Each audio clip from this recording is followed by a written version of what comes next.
안녕하세요. 세상이야기입니다. 오늘은 지구상에서 가장 독특한 국가인 중국과 인도에 대해서 얘기해 보겠습니다. 우리가 접하는 정보와 지식은 대부분 서양에서 온 것입니다. 우리가 받은 교육도 서양의 틀에서 만들어진 것이죠. 그래서 우리도 모르게 우리는 서양 학문이 만들어 놓은 틀에 따라 생각하고 서양 학문이 만들어 놓은 시각에 따라 사물을 보게 됩니다. 그래서 때로는 세상을 잘못 보게 되죠. 우리가 보기에 중국과 인도는 왠지 발전이 덜 된 나라처럼 보입니다. 폐쇄적인 사회인 중국과 발전이 느린 인도, 공산주의 국가인 중국과 카스트 제도가 있는 인도. 대략 이런 틀로 이 두 나라를 봅니다. 이런 사고는 사회가 어떤 한 방향으로 발전한다는 기본 생각에서 나온 것입니다. 노예제 사회에서 시작해서 봉건 사회를 거치고 드디어 왕이 있는 사회에 의회가 생기고 의회가 발전해서 국민들에게도 투표권이 생기고 국민들이 투표로 국민의 대표를 뽑고 그렇게 확립된 민주주의 제도가 최종 단계다. 대충 이런 것이죠. 과연 이것이 모든 국가가 선택해야 하는 길일까요? 저는 조금 다르게 봐야 한다고 생각합니다. 민의를 통해 나라를 다스려야 한다는 것은 맞지만 사회 시스템은 그 나라의 특성에 따라 다를 수밖에 없다고 말이죠. 국가를 어떻게 다스리냐가 중요한 것이 아니라 그 나라 국민의 다수가 별탈 없이 사는 것이 더 중요한 것이 아닐까요? 국민이 별탈 없이 사는 시스템, 불평등이 가장 적은 시스템, 그런 시스템은 고정된 것이 아니라 계속 진화해야 하는 것이라고 생각합니다. 그런 의미에서 중국과 인도는 아주 흥미로운 국가입니다. 일단 인류의 역사상 14억의 인구가 한 국가로 운영된 예가 없습니다.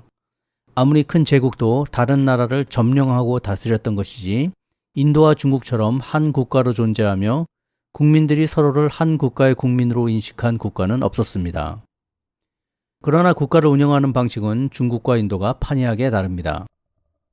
중국은 공산당이라는 시스템으로 나라를 다스리지만 인도는 서구식 민주주의 방식으로 나라를 다스립니다. 중국에서는 비판과 표현의 자유가 어느 정도 제한됩니다. 중국 정부에서 제한하는 기준은 국가의 해가 되느냐 아니냐입니다. 반면 인도는 자유로운 편입니다. 때로는 그 자유 때문에 큰 혼란이 벌어지기도 하고 급기야는 집단 살인이 벌어지기도 했습니다. 두 나라에는 상이한 점도 있지만 동시에 공통적인 면도 있습니다. 우선 가장 공통적인 것은 두 나라 모두 14억의 인구를 가지고 있다는 것입니다. 그만큼 생산력과 소비력을 가지고 있다는 뜻이겠죠. 예전같이 서구 국가들이 호시탐탐 노릴 만한 국가들입니다. 동시에 두 나라는 아주 강한 애국심으로 유명합니다. 모든 나라 국민들에게 애국심은 있지만 인도와 중국에는 강한 애국심을 표현하는 사람들의 퍼센트나 애국심이 발현되었을 때 참여하는 사람들의 퍼센트가 엄청나게 높습니다. 애국심의 강도도 엄청나게 강합니다. 아마도 외국에 침략당했던 역사적 경험 때문이라고 생각합니다. 인도는 89년간 영국의 식민지였습니다.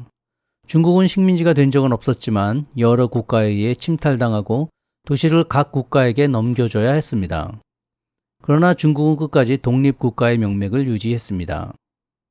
그렇기 때문에 두 나라 모두 국가 분열에 대해서는 다른 나라보다 아주 강하게 대처합니다. 동시에 이 두 나라를 이용하려는 외세들이 이 점을 노리기 때문에 두 나라의 트라우마가 더 깊어지는 듯합니다. 이러한 공통점도 있지만 두 나라는 아주 다른 역사적 배경이 있습니다. 중국은 외부 국가에 의해 점령은 당했어도 그 나라의 시스템이 그대로 유지된 독특한 나라입니다. 몽골이 원나라로 지배했고 만주족이 청나라로 지배했지만 중국이란 나라의 정체성은 그대로 유지되었습니다. 그 이유는 중국이 18세기 중반까지 세계에서 가장 발전된 나라였기 때문입니다. 그러니 타민족이 들어와서도 그 시스템을 파괴하지 않고 그 시스템을 즐긴 것이죠. 반면 인도는 북서쪽에서 들어오는 이슬람 세력에 의하여 지배되었습니다. 인도 전역에서는 힌두교가 대세였는데 말이죠. 지배 세력은 북서쪽의 이슬람 세력, 피지배 세력은 남쪽과 중부지방이었습니다. 그러다 통째로 영국의 지배를 받게 되었죠. 그러니 지금 인도의 다수를 차지하는 힌두교 중심의 인도인들은 엄청나게 오랜 시절 동안 인도 땅에서 피지배 민족이었던 것입니다. 국민들을 살펴보면 두 나라는 아주 다른 구성을 가지고 있습니다. 중국과 인도를 볼 때 염두에 두어야 할 것은 중국은 한족이라는 다수민족이 있다는 것입니다. 중국에도 소수민족이 있지만 한족이 91.5%가 됩니다. 나머지 55개의 민족이 8.5%를 구성하고 있죠. 언어로 볼 때도 북경 지역의 만더리너와 광동 지역의 광동어로 크게 나뉠 뿐 언어도 거의 통일되어 있습니다. 반면 인도는 다양한 민족의 연합체입니다. 아주 다양합니다. 인도는 북쪽과 남쪽이 종족 자체가 다른 민족입니다. 또한 지역별로 아주 많이 다릅니다. 그렇게 민족이 다르기 때문에 22개의 공식 언어가 있습니다. 그만큼 무시 못할 민족이 많다는 이야기입니다. 북쪽과 남쪽이 다르고 동쪽과 서쪽도 확연하게 다릅니다. 그래서인지 두 나라는 완전히 다른 정치체제를 가지고 있습니다. 중국은 전통적인 지배 방식인 황제 통치를 연상케 하는 정치체제를 가지고 있고 인도는 연방제와 같은 서구식 정치체계를 가지고 있습니다. 중국의 현 정치를 보면 공산당이라는 정치 집단이 지도자를 뽑은 후 그의 권위를 최대한 인정하는 방식으로 국가를 통치합니다. 반면 피지배민족이었던 힌두교도들이 지배 세력이 된 인도는 그런 권위가 있을 수가 없습니다. 게다가 지방마다 완전히 다른 민족이 살고 있기 때문에 중앙정부가 권위를 너무 강하게 행사하면 지방에서는 독립을 하자는 소리가 나오게 됩니다. 중국은 인도 정치의 비효율성을 비판하고 인도는 중국의 폐쇄적인 사회를 비판합니다. 그러나 제 생각으로는 두 나라가 각자 자기 나라에 맞게 사회를 운영하는 제도를 발전시켜 왔다고 생각합니다. 그렇기에 서방에서 중국과 인도를 비판하는 것은 그 나라의 사정을 제대로 알지 못하고 하는 피상적인 비판인 경우가 많습니다. 중국은 한족이라는 다수민족을 중심으로 강하게 뭉쳐 있습니다. 반면 다수민족이 없는 인도는 그 접착제로 힌두교라는 종교를 이용합니다. 힌두교를 믿는 사람은 인도 인구의 80% 정도입니다. 이슬람교는 11% 정도입니다. 중국에서는 종교가 정치에 관여할 수 없습니다. 불교와 도교가 있지만 중국에서 종교는 개인적인 믿음으로 존재하지 집단적인 영향력을 발휘하지는 못합니다. 아마 가장 비종교적인 국가라고 할 수 있습니다. 반면 인도에서는 종교를 중심으로 뭉칩니다. 힌두교와 이슬람교는 항상 갈등 상태에 있고 인구의 2%를 차지하는 시크교도 있습니다. 현재 인도 중앙정부를 장악하고 있는 인도 인민당은 힌두교 중심의 국가를 세워야 한다고 주장하는 정당입니다. 국가의 이름을 바꿔야 한다고 주장을 하기도 합니다. 이런 현상을 단순히 종교 중심의 국가를 세우려는 것으로 볼 것이 아니라 한 국가에 강한 정체성을 부여하려는 시도로 봐야 합니다. 외부 세력의 침략과 분열 시도를 느끼는 국가에서는 항상 구심력이 강한 정체성을 필요로 하니까요.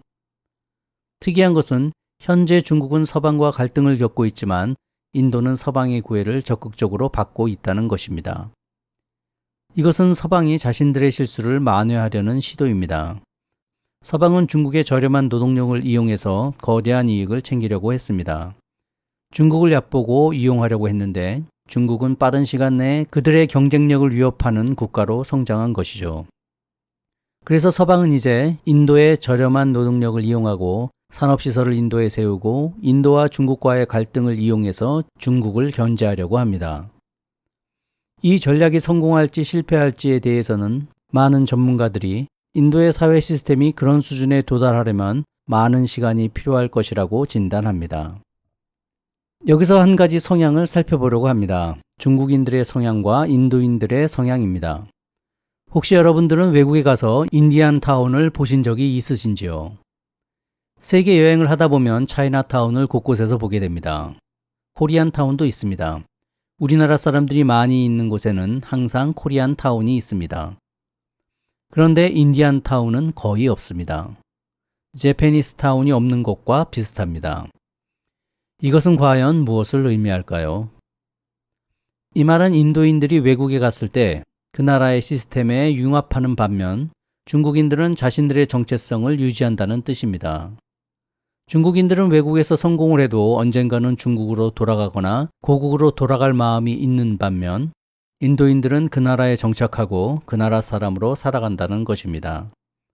중국인과 인도인들은 세계 곳곳에 있습니다만 동남아시아에서 중국 자본과 중국계 사람이 퍼져 있는 것과는 다르게 인도인들은 아시아에 많이 퍼져 있지 않습니다. 주로 영연방 국가에만 퍼져 있습니다. 왜 그럴까요? 영국이 인도를 오랫동안 지배한 역사 때문에 그런 것도 있지만 그 기간 동안 인도는 영국의 천병 노릇을 했기 때문입니다. 아편 전쟁 때 중국에 들어온 아편은 인도에서 만든 것들이었습니다. 아시아 국가들이 보았을 때 인도는 영국과 서방 세력이 아시아를 점령했을 때 그 꼭두각시 노릇을 한 국가였습니다.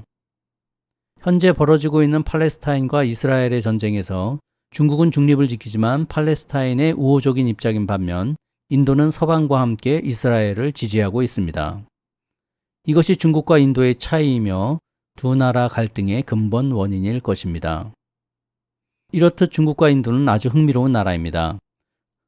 두 나라는 우리가 알고 있는 지식으로 분석하려고 하면 오류에 빠지게 됩니다. 역사상 비교 대상이 없는 나라니까요. 있는 그대로 그 나라들만 가지고 있는 문제들을 함께 봐야 두 나라를 제대로 알 수 있습니다. 여러분들은 어떠실지 모르지만 저는 이 두 나라가 정말 흥미롭습니다. 그리고 이 두 나라가 각자 자신들의 기준대로 좋은 사회를 만들면 좋겠습니다. 좋은 모델이 될 수도 있으니까요. 다음에 또 뵙겠습니다.